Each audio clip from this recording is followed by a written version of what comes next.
कावड़ यात्रा को लेकर रेलवे स्टेशन पर चलाया गया चेकिंग अभियान। रामपुर रेलवे स्टेशन पर कावड़ यात्रा को लेकर GRP police, civil police, RPF police ने अपनी भारी पुलिस बल के साथ ट्रेनों में सफर कर रहे यात्रियों की चेकिंग के सामान की चेकिंग की। स्टेशन पर बैठ रहे यात्रियों से पूछताछ की गई, साथ ही सुरक्षा व्यवस्था का जायजा लिया गया। इस बीच यात्रियों में हड़कंप मचा रहा। किस चीज़ का चेकिंग अभियान किया है? चेकिंग अभियान तो रेलवे में जीआरपी हमेशा करते रहती है यात्री सुरक्षा के लिए, परंतु आगामी जो कावड़ मेला चलने वाला है तो उसके दृष्टिगत तो चेकिंग अभियान पहले से ही जो हम संदिग्ध व्यक्ति को वस्तु की चेकिंग कर रहे हैं और ये बराबर चलती रहेगी हमारी, ताकि ये कावड़ मेला है सुगम संपन्न हो सके।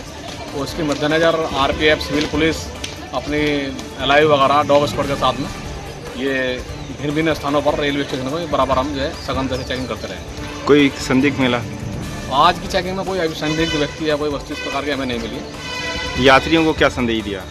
यात्री के संदेश यही है कि वो किसी कोई लावारिस वस्तु अगर दिखाई दे वो रेलवे पुलिस, जीआरपी या रेलवे अधिकारियों को सूचना दे, कर्मचारियों को, और किसी भी कोई वस्तु लावारिस वस्तु अगर मिला वो बताएं। कोई किसी का दिया हुआ खाद्य पदार्थ ना खाएं अनजान व्यक्ति से, और पायदान पर छत पर चढ़कर यात्रा ना करें।